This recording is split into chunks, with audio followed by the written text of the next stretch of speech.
Okay then. There we go then. Hi. I'm starting.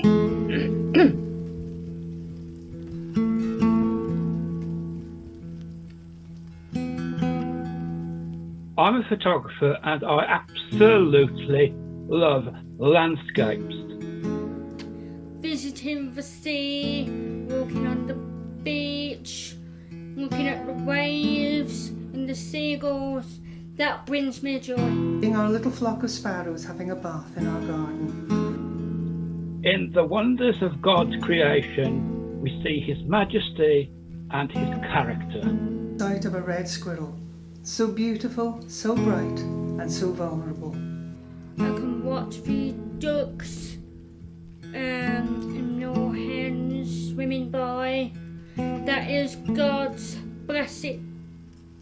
I love landscapes, and I just think that they open up your mind and you can be blessed by God's creation.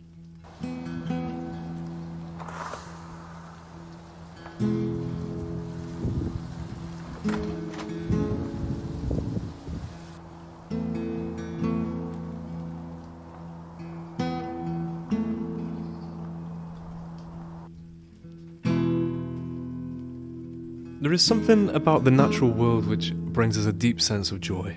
Something about leaving the confines of our houses and seeing the flowers, hearing the birds, feeling the ground beneath our feet. It's a joyful experience. Whether it's digging in your garden or walking in the park or hiking up a mountain, even strolling through the rain, there's something about engaging with our living world that is good for us. It sparks something within us, and it's very hard to put into words. We all know that getting a bit of fresh air and a walk is good for both our physical and mental health. Getting your blood flowing and your lungs properly inflated is great. It helps fight anxiety and depression. It reduces inflammation. It's been shown to improve short-term memory. It lowers your blood pressure and improves focus. More than that, running water from rivers, seashores, waterfalls produces something called negative air ions, which we inhale as we walk by.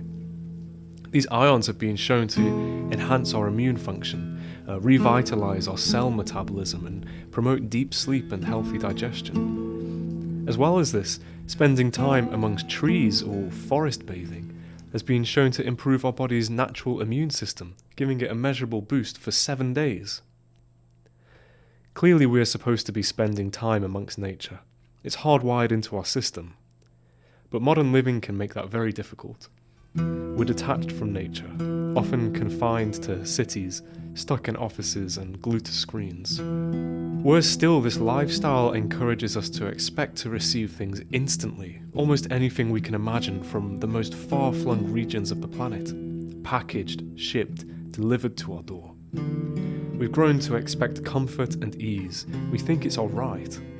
And we expect those things regardless of their environmental impact. And this is fed by big companies churning through the production line in order to make bigger and bigger sums of money. They are detached from the natural world, and they take advantage of our detachment in order to abuse the natural world for their own profit.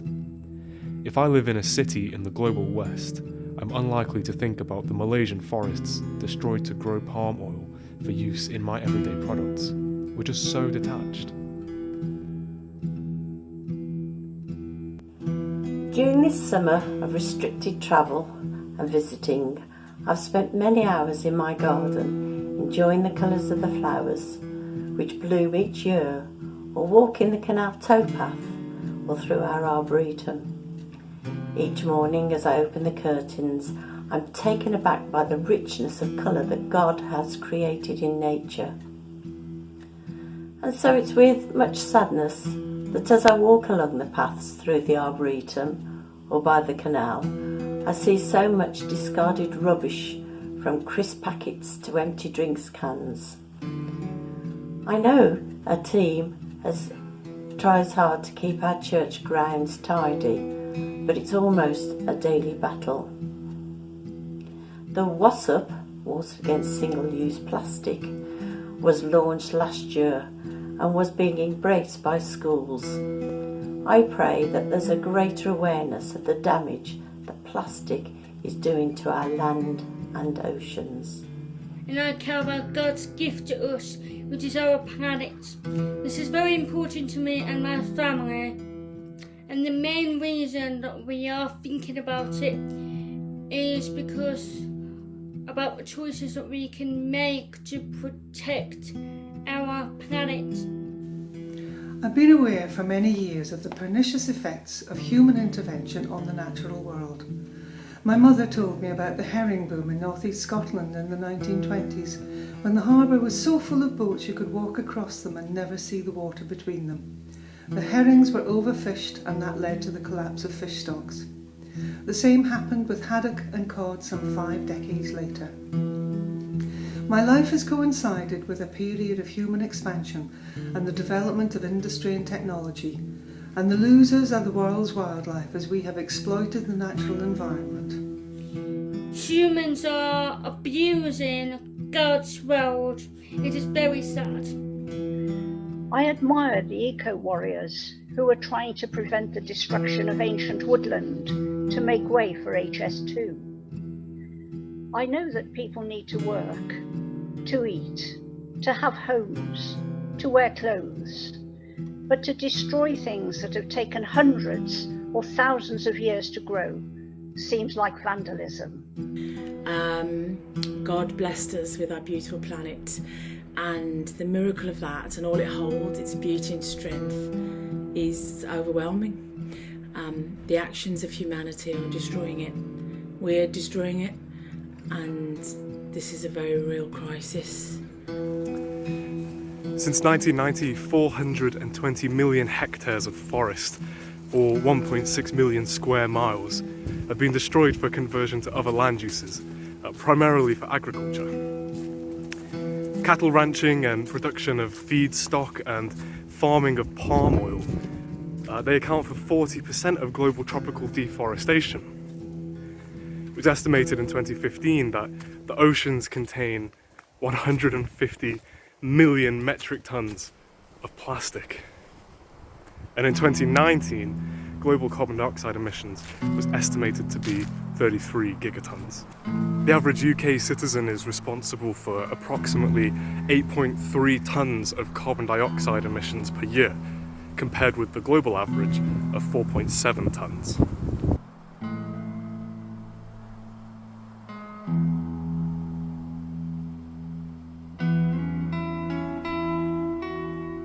Paul writes in Romans 8 that creation is groaning, suffering afflictions it doesn't deserve, waiting for the revealing of the children of God. Pain which is inflicted by us, the human species, entirely. And it's a pain that we also feel. Perhaps not us in the developed West, in the post-industrial world, but we as a species feel the pain. Those subsistence farmers who can't feed their families because erratic weather patterns have destroyed their crops. Those who are forced to live in poorly developed coastal regions whose homes get destroyed by ever more ferocious storms. Those whose towns get flooded and washed away. These pains are primarily felt by those who had the least involvement in their perpetration. And who will feel it even more? Generations to come. Living with the disastrous effects of our generation's greed and drive for perpetual, unsustainable growth. They, like us, are made in the image of God, and so we ought to give them due reverence. They, like we, are made to flourish, but our actions deny them that most basic right. When I was at school, I did A-level geography and learned about the wonders of the world and its resources. I've been fortunate enough to travel and have seen a lot of the wonders for myself. I'll never forget seeing the picture of the Earth taken from space, our blue planet, looking so beautiful and so vulnerable, hanging there in the blackness. What a creation. The opposite of creation is destruction. Now they can see from space how the rainforests are being cleared to grow crops.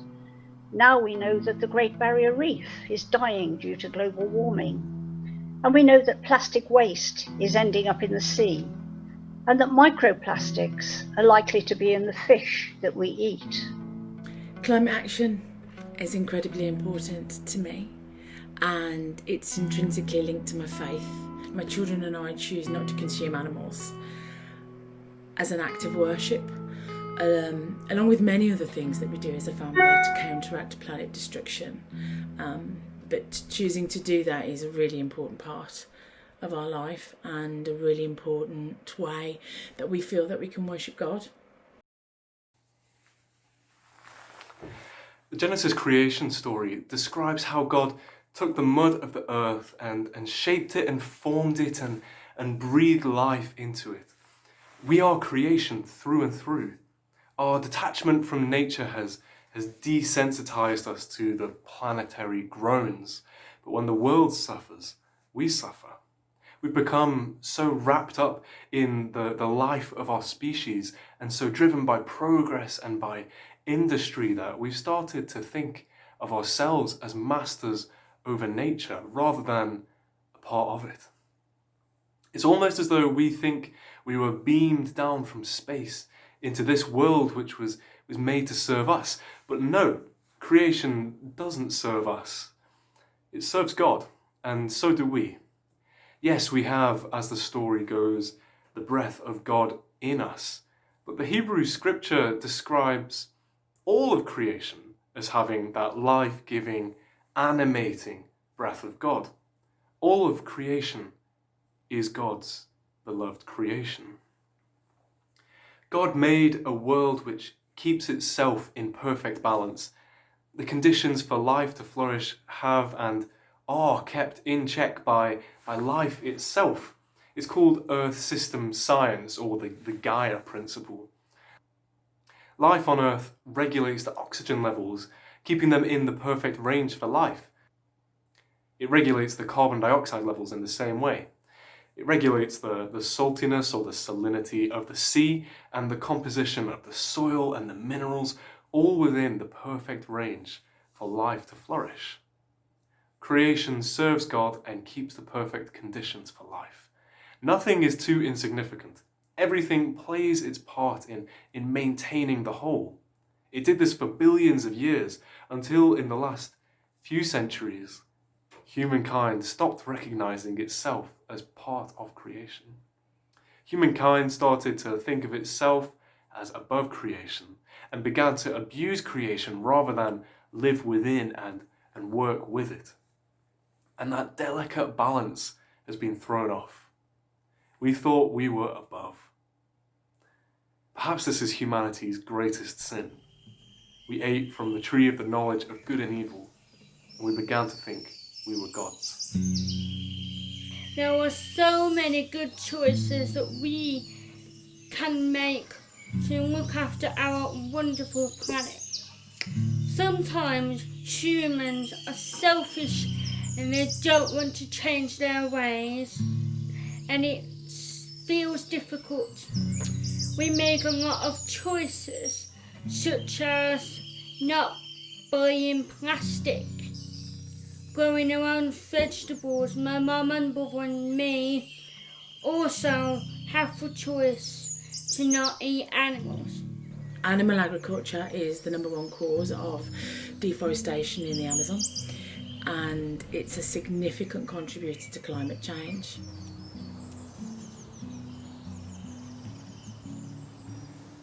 It's not too late to repent of the sin and remember our place as members of the created order and to make change in our lives. We can strive to do better and encourage our governments to do better. We as a church can do better in how we live, how we worship, and where we keep and spend our money.